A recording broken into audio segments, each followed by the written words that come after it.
बिस्मिल्लाहिर्रहमानिर्रहीम। अस्सलाम वालेकुम टू आवर डियर स्टूडेंट्स। मैं आपका tutor Raza Latif from government post graduate college Samundri. जो हमारा सब्जेक्ट आप सभी स्टूडेंट के साथ कनेक्टेड है, इस सब्जेक्ट का नेम है वेक्टर एंड टेंसर एनालिसिस। जैसा कि आप सभी स्टूडेंट्स जानते हैं कि हमारा ऑनलाइन क्लासेस का बाकायदा रेगुलर आगाज़ हो चुका है। तो फिज़िकल क्लासेस होनी थी, बट ऑनलाइन क्लासेस के अकॉर्डिंग ये एसओपीज़ और गवर्नमेंट की पॉलिसी के अकॉर्डिंग हमारा जो ऑनलाइन प्रोसीजर बहाल है, इसके अकॉर्डिंग हम अपनी जो लेक्चर्स हैं अपने फाइनल एग्ज़ाम्स और मिड के अकॉर्डिंग इसको फुलफ़िल करवाया जाएगा। ठीक है, तो first of all our dear students, हम अपने इंट्रोडक्शन की तरफ चलते हैं। तो वेक्टर एंड टेंसर एनालिसिस, ये जो हमारा कोर्स टाइटल है, इसके टू पोर्शंस होते हैं। ये मैंने यहाँ पे राइट किया हुआ है, there are two portions in our subject. हमारे सब्जेक्ट के टू पोर्शंस हैं। एक तो हमारे पास फर्स्ट ऑफ ऑल ये है कि vector analysis, and second of all secondly हमने इसको टेंसर एनालिसिस में डील करना है। तो वेक्टर एनालिसिस और टेंसर एनालिसिस ये टू सेपरेट कैटेगराइज हैं। इनके अकॉर्डिंग हमने अपने कंप्लीट सब्जेक्ट को डील करना है। इसके लिए हमारे पास एक रिकमेंडेड बुक है। तो आर डियर स्टूडेंट्स, ये बुक जो होगी आप सभी स्टूडेंट ने परचेज कर लेनी है। तो ये इस बुक का नेम है वेक्टर एंड टेंसर एनालिसिस, और ये जो रिटन बाय है प्रोफेसर डॉक्टर नवाजिश अली शाह है। तो आपने इसके अकॉर्डिंग ये बुक परचेज कर लेनी है। ये आप लोगों का जो ग्रुप बना हुआ है उसकी जो प्रोफाइल डीपी लगाई हुई है वो भी यही बुक के अकॉर्डिंग है। वो आप स्टूडेंट अगर इसका कोई डेमो देखना हो तो वहाँ पर मैंने डीपी के अकॉर्डिंग इसकी पिक्चर वहाँ पर शो अप की हुई है। आप उसके अकॉर्डिंग इसको किसी भी मार्केट से इसको परचेज कर सकते हैं। ठीक है, तो जो हमारा कोर्स आउटलाइन है, हमने जो चैप्टर्स अपने कंप्लीट कोर्स को अंडरस्टैंड करना है, वो चैप्टर्स आपने ये कंप्लीटली वैनिश करने होंगे, अंडरस्टैंड करेंगे। Chapter number 5 and 6 and also 7, ये हमारे पास जो 3 चैप्टर्स हैं, हमारी कंप्लीट आउटलाइंस इसमें से कवर हो जाती है। ठीक है, तो ये मैंने कुछ आउटलाइंस के अकॉर्डिंग आप लोगों को स्केच दिया कि हमारा जो सब्जेक्ट है वेक्टर एंड टेंसर एनालिसिस, इसके 2 पोर्शंस होंगे। तो फर्स्ट ऑफ ऑल जो हमने अपनी अंडरस्टैंडिंग स्टार्ट में अपना कोर्स कंप्लीट करेंगे, वेक्टर एनालिसिस पे हमारी अंडरस्टैंडिंग होगी। हमारा हाफ कोर्स वेक्टर एनालिसिस पे डिपेंडेंट करता है और हाफ कोर्स हमारा टेंसर एनालिसिस पे कवर अप होता है। ठीक है ना, तो जब हमारा vector analysis completely wind up हो जाएगा, देन हम टेंसर एनालिसिस पे मूव कर जाएंगे। और जो बुक रिकमेंडेड आपको मैंने बता दी है, वो प्रोफेसर डॉक्टर नवाजिश अली शाह की बुक हम फॉलो करेंगे। और जो कोर्स आउटलाइंस के अकॉर्डिंग जो चैप्टर हमने कंप्लीट अंडरस्टैंड करने होंगे, वो इसी बुक के चैप्टर नंबर 5, 6 एंड 7 को फॉलो करना होगा।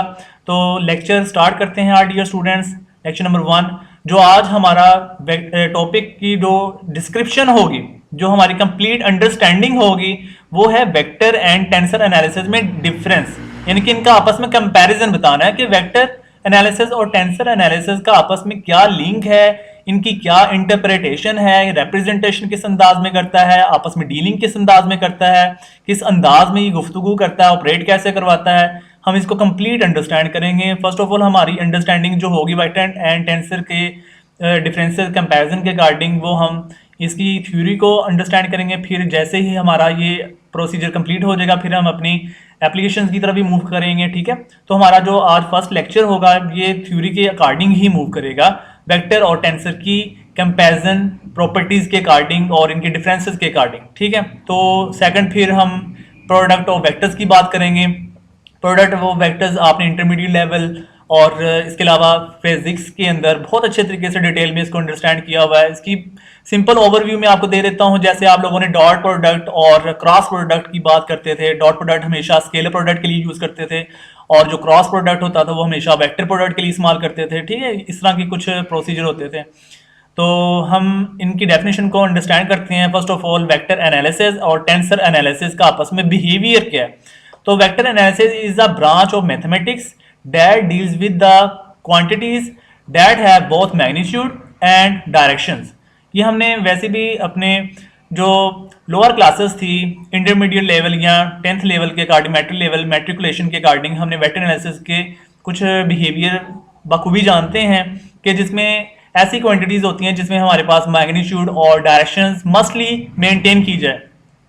ठीक है, तो वेक्टर एनालिसिस में हमने ये बात अंडरस्टैंड कर चुके हैं। मैकेनिक्स में भी इस तरह की डेफिनेशन हमने वेक्टर को अंडरस्टैंड किया होगा कि ऐसी क्वांटिटी जिसमें मैग्नीट्यूड का बिहेवियर और डायरेक्शन यानी यूनिट की बात की जाए, यूनिट वेक्टर्स मस्टली अटेन हो, तो वो हमारे पास वेक्टर एनालिसिस को या वेक्टर क्वांटिटीज को जनरेट करता है। जैसे वेलोसिटी है, एक्सेलरेशन है, ठीक है, डिस्प्लेसमेंट है, these are the vector quantities. तो टेंसर एनालिसिस क्या बात करता है? टेंसर एनालिसिस एक्चुअली आपके पास वेक्टर एनालिसिस की बिहेवियर और इंटरप्रिटेशन को सोल्व करने का एक वे है, टैकल करने का एक अंदाज है, गुफ्तगू करता है उसमें कि टेंसर एनालिसिस में be regarded as generalisation of vector analysis. कहता है टेंसर एनालिसिस एक्चुअली आपके पास ये जनरलाइजेशन मॉडिफिकेशन होती है जो टेंसर और टेंसर का आपस में लिंक रखता है, मतलब लिंक ज्वाइन करता है वेक्टर को, वेक्टर की प्रॉपर्टीज को, यानी उसकी मैग्नीट्यूड और डायरेक्शन का बहुत ख्याल रखता है, उसकी प्रॉपर्टीज को मेंटेन रखता है, उसमें किसी किस्म का डिफॉल्ट नहीं आने देता। तो ये टेंसर एनालिसिस आपके पास एक जनरलाइजेशन मॉडिफिकेशन होती है वेक्टर एनालिसिस की। It is a significant for scientist and engineers in two way. कहते हैं कि जो टेंसर एनालिसिस है ना, इसकी जो अहमियत है, इसकी जो मॉडिफिकेशन को इम्प्रूव करने का जो वे है, वो मुख्तलिफ साइंटिस्ट और इंजीनियर्स इनको दो अंदाज में देखते हैं। इसके टू वे बना दिए गए हैं, वो टू वे मैंने आपको कुछ इस अंदाज में एक्सप्लेन किए हैं। First of all, it allow complex mathematical and physical relationship to be expressed in a compact way and simplifies the mechanics of the development of theory। यानी कि फर्स्ट ऑफ ऑल कहता है कि इसका जो रोल है ना, बहुत ज़्यादा इंपॉर्टेंट थ्योरी के अकॉर्डिंग कॉम्प्लेक्स मैथमेटिकल प्रोडक्शन के लिए है। यानी कि इसमें रियल पार्ट, इमेजिनरी पार्ट की जो डीलिंग होती है कॉम्प्लेक्स एनालिसिस की, और उसमें जितनी भी हमने वो जी प्लेन, डब्ल्यू प्लेन के रिलेशनशिप होते हैं। बट ये आपका कॉम्प्लेक्स एनालिसिस फिफ्थ सेमेस्टर में ही आप लोग पढ़ेंगे। कॉम्प्लेक्स एनालिसिस की प्रॉपर्टीज होती हैं कि जिसमें आप रियल और इमेजिनरी की जनरलाइजेशन में मॉडिफिकेशन को इम्प्रूवमेंट ला रहे होते हैं। और फिजिकल रिलेशनशिप से मुराद ये है कि उसमें उसका जो बिहेवियर होगा आप उसको टेम्परेरी दे सकते हैं, to be express in compact, जो कि ठोस हालत में पाया जाता है, यानी कि इसमें लिक्विड या फिर गैसियस एक्सप्रेशन नहीं होते।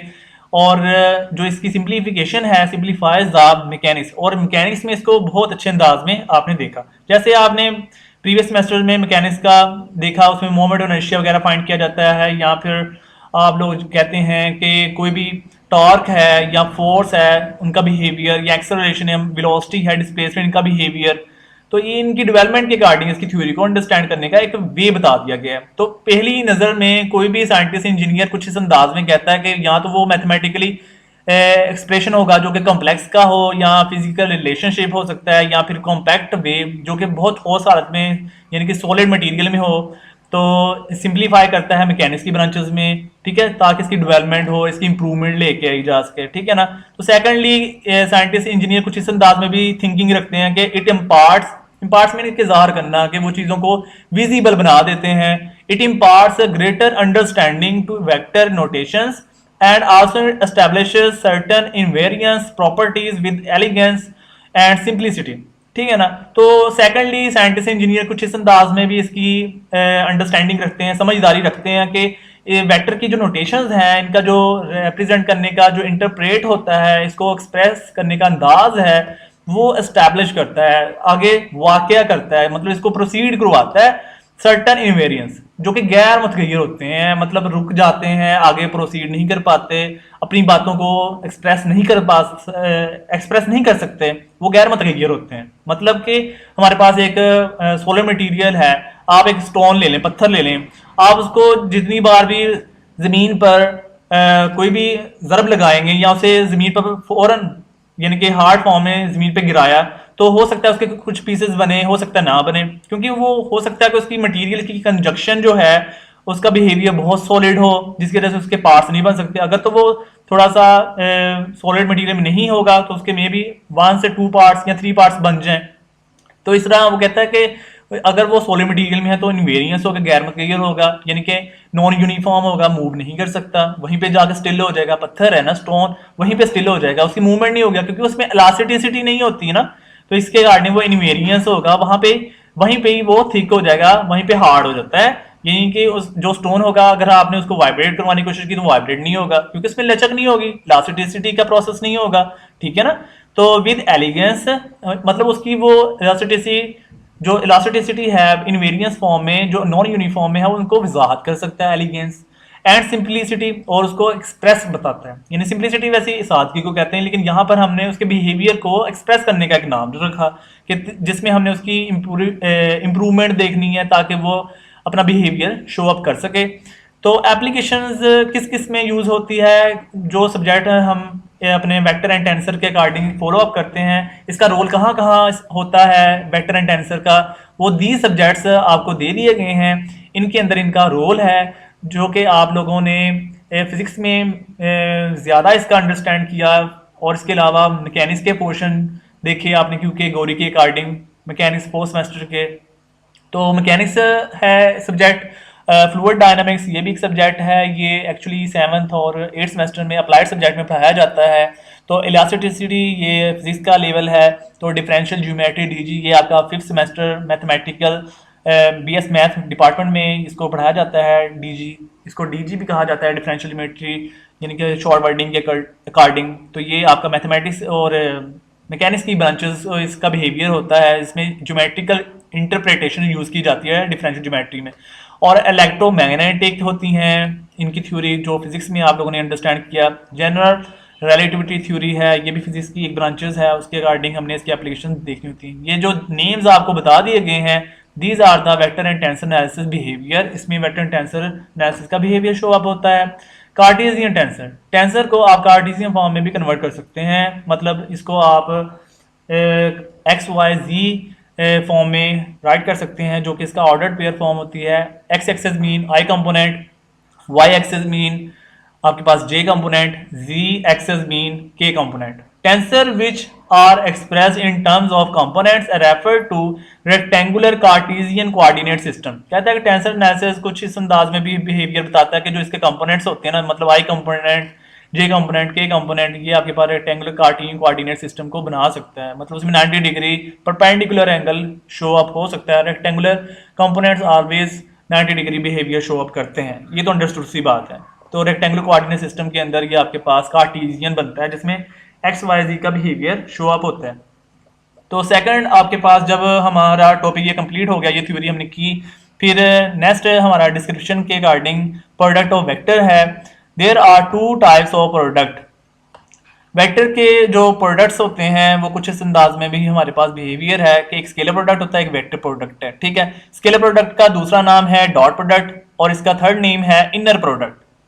तो वेक्टर प्रोडक्ट के भी नेम्स होते हैं इसी तरीके से। वेक्टर प्रोडक्ट को आप क्रॉस प्रोडक्ट भी कह सकते हैं, या इसका लास्ट जो नेम है, थर्ड नेम, आउटर प्रोडक्ट भी होता है, ठीक है। तो फर्स्ट ऑफ ऑल हम चलते हैं स्केलर प्रोडक्ट की तरफ। तो इसकी हमने थ्योरी को अंडरस्टैंड करना है, इसका बिहेवियर देखेंगे, स्केलर प्रोडक्ट आपस में क्या लिंक रखता है। Let we have two vector A and B. हमने टू वेक्टर को सपोज कर लिया है ए एंड बी, और उसमें थीटा एक एंगल ओरिजिनेट करेंगे, मतलब उसमें ओरिएंटेशन के अकॉर्डिंग उसमें फॉलो अप करवाना है। And also theta be the angle between them, कि थीटा हमारे पास एक एंगल होगा जो ए बी वेक्टर के बिटवीन कांटेक्ट करता है, इनको आपस में लिंक्ड करता है, ज्वाइन करता है। तो A dot B behaviour equal होगा A vector modulus B vector modulus cos of theta. इसको हमने कोई नेम दे दिया क्वेश्चन नंबर 1। इसमें जो थीटा है ये हमारे पास एक क्लोज इंटरवल होगा जो कि 0 और पाई के बिटवीन होगा, यानी कि close interval theta belongs to 0, pi close interval form में। या फिर आप ये भी कह सकते हैं कि थीटा की जो रेंज होगी मैक्सिमम 0 और पाई के बिटवीन होगी, यानी कि 0 इसका लोअर बाउंड है और जो पाई होगा इसका अपर बाउंड होगा, ठीक है ना। इसी बात को आप फिगर में भी एक्सप्रेस कर सकते हो। ये हमारे पास एक्स एक्सेस है, ये बात, ये हमारे पास एक्स एक्सेस होगा जो कि आई कंपोनेंट के लिए होता है, और ये हमारे पास इस वक्त वाई कंपोनेंट होगा जो कि जे एक्सेस के अकॉर्डिंग होगा। अब जो इसका बिहेवियर है ये हमारे पास जो एक्स एक्सेस के लॉन्ग ए वेक्टर और वाई एक्सेस के लॉन्ग हमारे पास बी वेक्टर होता है, बट यहाँ पर आपने उसको शो अप नहीं करना, उसके आप हाइपोटेनस की फॉर्म में राइट कर देंगे, तो ये बी कंपोनेंट बी वेक्टर हो जाएगा। और उसके बाद जो बी वेक्टर है उसके लिए हमने ये परपेंडिकुलर ड्रॉ किया। परपेंडिकुलर ड्रॉ करने के लिए हमने कोई एंगल राइट एंगल ट्राइंगल बना ली जिसमें 90 डिग्री यहाँ पर शो होता है, यानी यहाँ पर आपके पास 90 डिग्री का एंगल है। अब ये जो थीटा है इसके अकॉर्डिंग हमारे पास वाई कंपोनेंट के लिए B modulus sine of theta होगा, और जो एक्स एक्सिस है उसके लिए हमारे पास B modulus cos of theta होगा। वाई एक्सिस पे हमेशा ट्रिग्नोमेट्रिक फंक्शन साइन होता है, और एक्स एक्सिस पर हमेशा trigonometric function cause of theta होता है, ठीक है ना। From question number 1 implies that, question number 1 से हमने प्रोजेक्शंस ड्रॉ करने हैं। क्या करेंगे कि B modulus cos of theta को एक साइड पे रखेंगे, तो ए मॉडुलस को आपने दूसरी साइड पे डिवाइड कर दिया, तो ये हो जाएगा B modulus cos of theta equal होगा A dot B over A modulus. यानी यहाँ से आपने ए मॉडुलस को यहाँ पे दूसरी साइड पे लेफ्ट हैंड साइड पे डिवाइड कर दिया, तो ये आपके पास एक्सप्रेशन बन जाएगा। अब यहाँ से हमने क्या चीज़ एक्सप्रेस की कि जो प्रोजेक्शन बी अलॉन्ग ए है वो कुछ इस अंदाज में होगी, यही मैंने राइट किया हुआ है। इस बात को हम कहते होते हैं projection of B along A. ये मैंने लिखा हुआ है projection of B on A या बी अलॉन्ग ए इज या इक्वल है A dot B over A modulus. Similarly हम ये भी कह सकते हैं projection of A on B या फिर ए अलॉन्ग बी इज या equal A dot B over B modulus. ठीक है ना, तो ये आप एमसीक्यूज के अकॉर्डिंग इसको माइंड में रखिएगा ऑडियो स्टूडेंट्स। तो इसको हम मजीद अपनी इम्प्लीफिकेशन करना चाहते हैं कि ट्रिग्नोमेट्रिक फंक्शन जो है उसका जो अगर एंगल थीटा माइनस थीटा से रिप्लेस कर दिया जाए, यानी कि जो क्वेश्चन नंबर 1 है, यहाँ पर क्वेश्चन नंबर 1 में अगर थीटा को माइनस थीटा से रिप्लेस कर दिया जाए, क्या उसमें कोई चेंजिंग आ सकती है, ये हमने अब देखना है।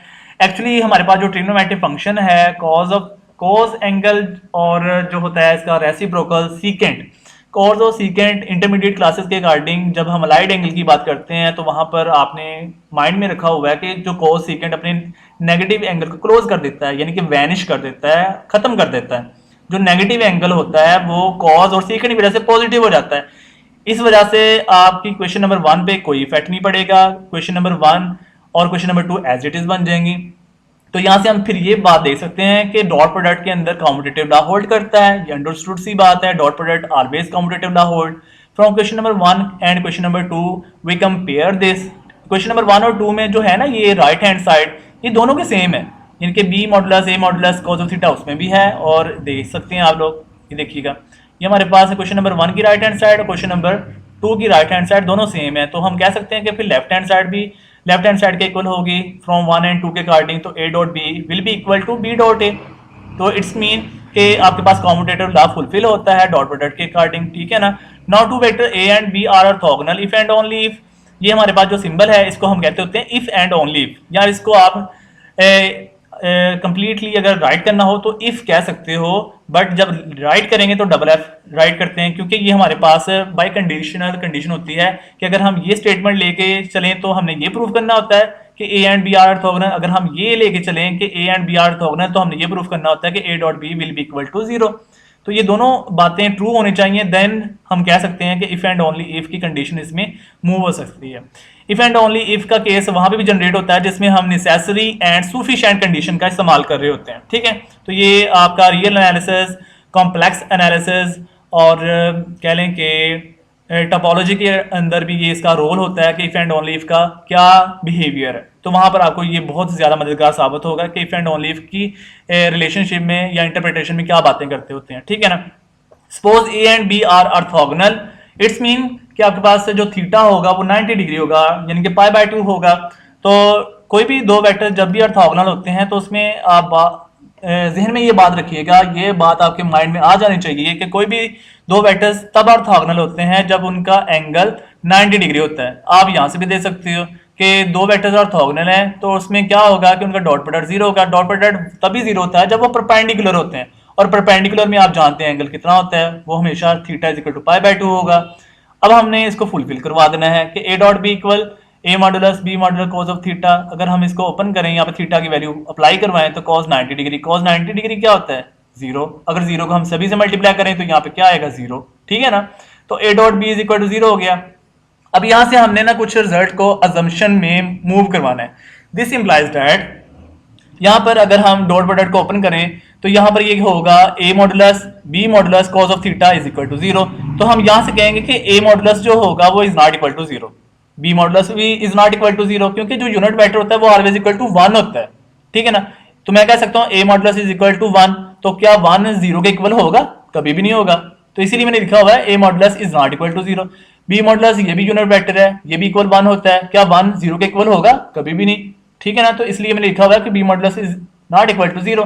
तो फिर इसका मतलब वहां पे ट्रिग्नोमेट्रिक का जो एंगल होगा वो 0 के इक्वल हो सकता है, क्योंकि वहां से हमें एंगल फाइंड करना है थीटा, क्योंकि एंगल है ए और बी के बिटवीन। तो फिर कह सकते हैं कि cos थीटा जो यहाँ पर डॉट प्रोडक्ट ओपन करने से आता है cos theta is equal to 0 होगा। अगर हम थीटा के साथ cos को दूसरी साइड पे मूव करवा दें तो वो होगा cos इनवर्स। cos इनवर्स 0 क्या होता है 90 डिग्री यानी π/2।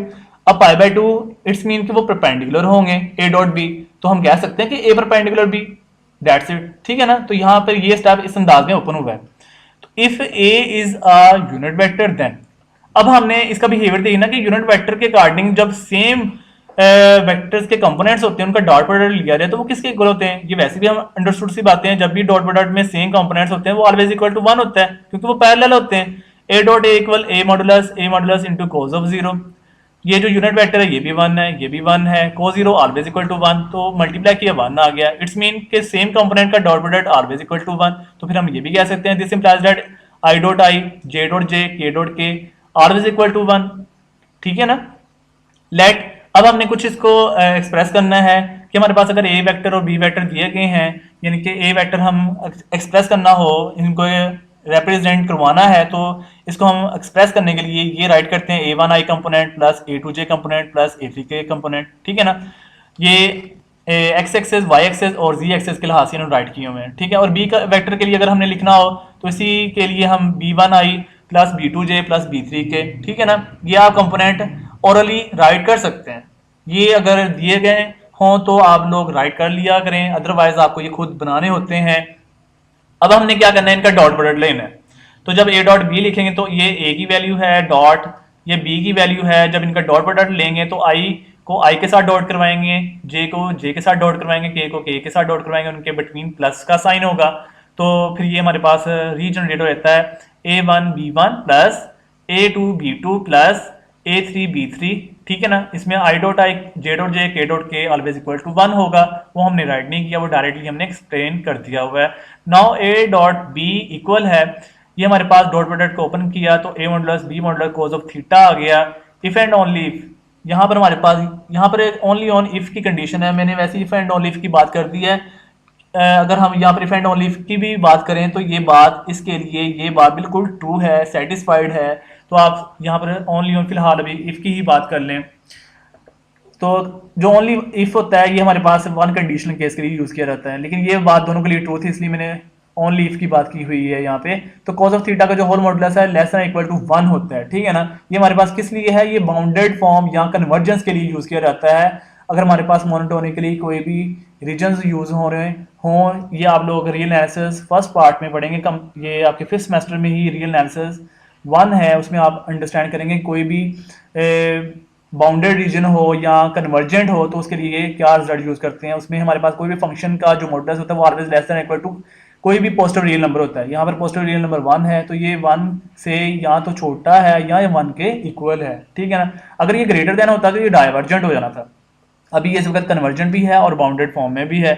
अब ये जो डॉट प्रोडक्ट का ये रिलेशन है, इसमें हमने क्या कर देना है, taking modulus on both side. जब दोनों साइड पर मॉडुलस लेंगे तो a डॉट बी का होल मॉडुलस इक्वल हो जाएगा ये जो टर्म्स हैं इनका होल मॉडुलस। तो यूनिट वेक्टर का जब मॉडुलस ओपन करेंगे तो ये अगेन आपके पास इस तरह की टर्म आ जाएगी, यानी a मॉडुलस b मॉडुलस, और cos थीटा का जब मॉडुलस अप्लाई करेंगे तो ये आपके पास ये टर्म बन जाएगी। ठीक है ना, cos थीटा का modulus less than equal to 1 है तो आप यहाँ पर अप्लाई करवा दें cos थीटा की वैल्यू 1 यहाँ पर राइट की, और ये इसका इनइक्वालिटी आ गई लेस देन इक्वल। तो हम कह सकते हैं a डॉट b का जो होल मॉडुलस है वो less than equal to a modulus b modulus. ये हमारे पास एक प्रॉपर्टी बन गई जो कि मॉडुलस बिहेवियर के अंदर हमने इसको शो अप करवा दिया। ठीक है ना, नेक्स्ट इसका हम ये तुम्हारा स्केलर प्रोडक्ट कंप्लीटली वैनिश हो चुका है। अब हम मूव करते हैं वेक्टर प्रोडक्ट की तरफ। वेक्टर प्रोडक्ट एक्चुअली है क्या, जिसमें हमने क्रॉस प्रोडक्ट या आउटर प्रोडक्ट का बिहेवियर देखना होता है in the sense of vector analysis की फॉर्मेशन के अंदर। Let we have two vectors a and b and also theta be the angle between them, then their cross product is defined as, या फिर इसे हम ये भी कह सकते हैं कि वेक्टर प्रोडक्ट या outer product can also be defined as. तो a cross b always equal to होता है a modulus b modulus sine of theta n hat, यानी कि n यूनिट वेक्टर होता है इसमें। यहाँ पे मैंने राइट भी किया हुआ है where N hat is the unit vector, यहाँ पे डायरेक्शनल और कोसाइंस भी होते हैं, represented the direction of A cross B. फिर मैंने इसको बाय फिगर रिप्रेजेंटेशन में भी करवाया हुआ है। ये हमारे पास एक्स एक्सिस के लिए होता है जो कि इसकी ए वेक्टर है, और ये हमारे पास वाई एक्सिस जो कि इसमें हमारे पास यूनिट वेक्टर ड्रॉ हो रहा है, और जो वाई एक्सिस का जो एंगल ओरिजिनेट कर रहा है वो हमारे पास हाइपोटेनस में जनरेट हो गया बी वेक्टर, और ए और बी के बिटवीन जो एंगल है वो है थीटा, और इनका अगर परपेंडिकुलर यहाँ पे ड्रा करना हो तो यहाँ पे हम राइट कर सकते हैं, लेकिन ये यूनिट नॉर्मल की वजह से हमारे पास ए क्रॉस बी इसका नॉर्मल 90 डिग्री के अकॉर्डिंग यहाँ पर शो होगा, जो कि हमने यहाँ पर परपेंडिकुलर शो नहीं करवाया, यहाँ पर इसका 90 डिग्री के अकॉर्डिंग शो अप हो जाएगा। ये थोड़ा सा डिफरेंस ये आ जाता है कि डॉट प्रोडक्ट में हम परपेंडिकुलर ये वाला हम यहाँ पर यूज़ कर रहे होते हैं, लेकिन यहाँ पर क्रॉस की वजह से उसका शफल हो जाएगा, क्योंकि वहाँ पर कॉज यूज़ करते थे, यहाँ पर हम साइन यूज़ कर रहे हैं, तो यहाँ पर नॉर्मल भी आ रहा है और डॉट प्रोडक्ट में नॉर्मल कभी भी यूज़ नहीं होता। ये भी इसमें चेंजिंग आई हुई है। तो अब इसमें देखिएगा बी क्रॉस है, यहाँ पर हम देखेंगे कि जो हमारे पास ये वाला रिजल्ट है, अगर हम इसमें थीटा को रिप्लेस माइनस थीटा के साथ करें क्या इसमें चेंजिंग आ सकती है, तो हम ये भी बिहेवियर देखेंगे। ये इसलिए देखना है कि क्या क्रॉस प्रोडक्ट कॉम्पिटेटिव है या फिर नॉन कॉम्पिटेटिव, हमने इसका बिहेवियर ये भी देखना है कि डॉट प्रोडक्ट में तो चलो कॉम्पिटेटिव था, बट क्या क्रॉस प्रोडक्ट में भी कॉम्पिटेटिव होता है, ये हम देखेंगे। एक्चुअली जो नॉन कॉम्पिटेटिव होता है वो हमेशा क्रॉस प्रोडक्ट में होल्ड है, तो ये हम क्रॉस प्रोडक्ट की प्रॉपर्टी कर रहे हैं, तो इसमें ये नॉन कॉम्पिटेटिव होगा, ठीक है ना। तो बी क्रॉस ए इक्वल है B modulus A modulus sine of minus theta N hat. अब यहाँ पर जो साइन ट्रिग्नोमेट्रिक फंक्शन है ये अपने नेगेटिव एंगल को क्लोज नहीं कर सकता by help of right angle की फॉर्मेशन के अकॉर्डिंग, तो यहाँ पर जो नेगेटिव है वो आउटसाइड आ जाएगा और ये टर्म जो आपके पास ये कम्प्लीटली ये बन जाएगी, देख सकते हैं आप लोग, ये ए क्रॉस बी यहाँ पर हमने राइट कर दिया।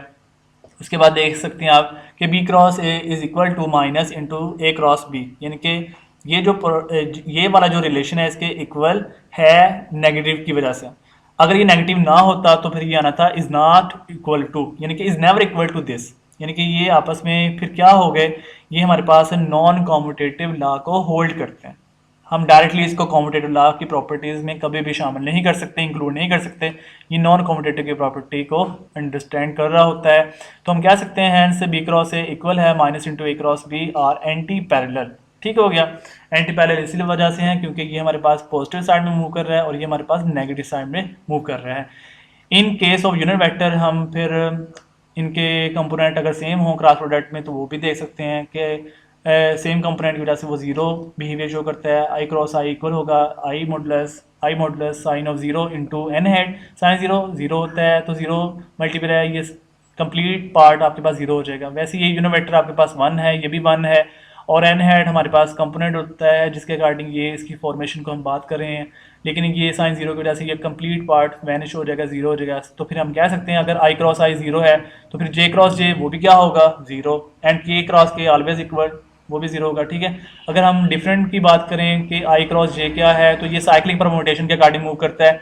आई cross J always equal to K है and J cross K always equal to I होता है, K cross I is equal to J, ये हमारे पास एक सिमेट्री के अकॉर्डिंग मूव करता है। ये सिमेट्री ही मूव करवानी है, आप सिमेट्री से बात करेंगे तो ये पॉजिटिव सेंस में होगा। अगर आप सिमेट्री को डिफ्लेक्ट कर दें, शफल करवा दें, यानी कि जे क्रॉस आई पहले लिख दें, यानी जे क्रॉस आई लिखेंगे तो फिर ये नेगेटिव साइन हो जाएगा माइनस के। अगर आप लिखेंगे के क्रॉस जे तो फिर ये इक्वल हो जाएगा माइनस आई। अगर आप लिखेंगे आई क्रॉस के फिर ये हो जाएगा माइनस जे, यानी कि आपने अगर इसकी सेंस को शफल करवा दिया, आपने इसकी क्लॉकवाइज और एंटी क्लॉकवाइज की सेंस को चेंज करवाते हैं तो फिर वो नेगेटिव इंक्लूड हो जाएगा। अगर आप सिमेट्री के बिल्कुल राइट मूव करते हैं, सही मूव करते हैं, तो फिर वो पॉजिटिव रहेगा। ये मैंने यहाँ पर आई क्रॉस जे का बिहेवियर बताया कि I cross J is equal to K कैसे होता है, आप इसको अंडरस्टैंड कर सकते हैं। यहाँ पर साइन 90 डिग्री की वैल्यू लगाएंगे वो वन है, unit vector always equal to one होता है। एन हेड हमारे पास यूनिट वेक्टर जो है वो आई क्रॉस जे के अदर देन होता है, यानी कि आई क्रॉस जे के अदर देन के होगा तो नॉर्मल वेक्टर हमारा के हो जाएगा। अगर जे क्रॉस के हो तो अदर देन हमारे पास आई हो जाएगा, अगर के क्रॉस आई हो तो अदर देन हमारे पास जे हो जाएगा, ठीक है ना। इस लिहाज से आप बात कर सकते हो इजीली। तो ए क्रॉस बी जो हमारे पास मॉडुलस होल होता है इक्वल है A modulus B modulus sine of theta, question number 1 से हमने कह दिया। इसमें ए क्रॉस बी जो है ये हम जानते हैं ये इसका बिहेवियर है, तो इसमें हमारे पास जो है ना ये रिजल्ट, यानी कि आपके पास ये वाला जो बिहेवियर है यानी A modulus B modulus sine of theta, ये हमारे पास इक्वल किसके है क्वेश्चन नंबर 1 के अकॉर्डिंग, ये है ए क्रॉस बी का होल मॉडुलस। यहाँ पर हमने इसको राइट कर दिया और एन हैड ये एज इट इज़ आ गया। यहाँ पर मैंने राइट भी किया हुआ है कि हमने इतने टर्म की वैल्यू को फ्रॉम यूजिंग नंबर 1 से हमने ये राइट कर दिया है, ठीक है ना। तो उसके बाद हमने यहाँ से एन हैड फाइंड करना है, तो इसको आप दूसरी साइड पे डिवाइड कर देंगे तो एन हैड हो जाएगा equal, this implies that N hat equal है A cross B over A cross B whole modulus. ठीक हो गया। तो उसके बाद हमने इसके रिप्रेजेंटेशन को अगर वेक्टर्स की लैंग्वेज में देखें तो वो भी बनाया जा सकता है। आप ए वेक्टर को ओपनली कर लें, जैसे हमने डॉट प्रोडक्ट में देखा कि A1i plus A2j plus A3 K, and B vector also equal B1i plus B2j plus B3 K. ठीक है ना, ये हमारे पास ए और बी का वेक्टर्स आ गए। अगर आपने इसका क्रॉस प्रोडक्ट लेना है तो आप जानते हैं कि ये डिटर्मिनेंट में एक्सपैंड होता है। फर्स्ट रो में आई जे के कंपोनेंट होते हैं, सेकंड रो में हमारे पास ए वेक्टर्स के कंपोनेंट होते हैं, थर्ड रो में हमारे पास बी वेक्टर के कंपोनेंट होते हैं। फिर आपने इसको डिटर्मिनेंट को एक्सपैंड करना है। जब आप आई कंपोनेंट लिखेंगे इसके लिए कॉलम और रो को छोड़ देंगे, कॉलम रो को छोड़ के जब लिखेंगे तो हमारे पास डिटर्मिनेंट रह जाता है A2 A3 B2 B3। तो आपने क्या करना है, A2 को B3 से पहले मल्टीप्लाई करेंगे, ये टर्म आएगी, माइनस फॉर्मूले का होगा, B2 को A3 से मल्टीप्लाई करेंगे, ये टर्म आ जाएगी, आई कंपोनेंट कंप्लीट। फिर यहाँ पर हमारे पास फॉर्मूला मैंने प्लस लिखा हुआ है, अगर आप माइनस लिखते हैं तो आप सीधी मल्टीप्लिकेशन करेंगे। अगर आपने यहाँ पे माइनस की जगह प्लस लिखना है, मैंने यहाँ पर प्लस लिखा हुआ है, तो आपने ये कॉलम और ये रो छोड़ दी, तो ये हमारे पास कंपोनेंट है A1 A3 B1 B3। तो आपने जे कंपोनेंट प्लस के लिए मल्टीप्लिकेशन सीधी नहीं करेंगे बल्कि रिवर्स मल्टीप्लिकेशन करेंगे, यानी कि आपने B1 को A3 से पहले मल्टीप्लाई करना है, ये मल्टीप्लिकेशन हो जाएगी माइनस फॉर्मूले का। फिर उसके बाद आपने A1 को B3 से मल्टीप्लाई करना है, ये हमारे पास मल्टीप्लिकेशन हो जाएगी, जे कंपोनेंट कंप्लीट हो जाएगा। फिर प्लस जो नेक्स्ट टर्म आती है वो हमारे पास सीधी मल्टीप्लिकेशन होगी, कंप्लीट करेक्ट मल्टीप्लिकेशन को शो करता है। तो के कंपोनेंट हमारे पास कॉलम और ये रो छोड़ दिया, के के लिए हमने कॉलम और रो छोड़ देंगे, ये रो और कॉलम, तो ये कंपोनेंट रह जाएंगे A1 A2 B1 B2। इसके अकॉर्डिंग हमने डिटर्मिनेंट को एक्सपेंड करेंगे, ये टर्म आ जाएगी A1 B2 minus A2 B1 के कंपोनेंट के लिए। ये बात कंप्लीटली वेनिश हो जाएगी। ठीक है, उसके बाद अगर हमें मॉडुलस फाइंड करना हो तो हम इसका मॉडुलस कंप्लीटली फाइंड कर सकते हैं। ए क्रॉस बी का होल मॉडुलस इक्वल होगा आई कंपोनेंट का स्केयर यानी A2 B3 minus A3 B2 इसका whole square plus J component का square, it's mean A3 B1 minus A1 B3 whole का स्केयर प्लस के कंपोनेंट का square, it's mean A1 B2 minus A2 B1 whole square, और complete square root आपने इसको show up करवा दिया। ठीक है, कंप्लीट स्केयर रूट।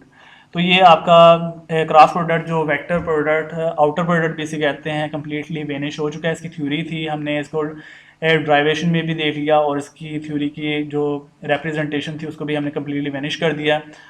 तो होपफुली आल डियर स्टूडेंट्स आपने कंप्लीट लेक्चर को अंडरस्टैंड कर लिया होगा। अगर किसी भी स्टूडेंट को किसी स्टेप में कोई प्रॉब्लम आती हो या किसी स्टेप में अंडरस्टैंड नहीं हुआ तो वो अंडरस्टैंड कर सकते हैं, आल डियर स्टूडेंट्स अपने कंसेप्ट्स को क्लियर कर सकते हैं। तो ख्याल रखिएगा आल डियर स्टूडेंट्स, दुआ में याद रखना। अल्लाह हाफिज़ एंड स्टे ब्लेस्ड।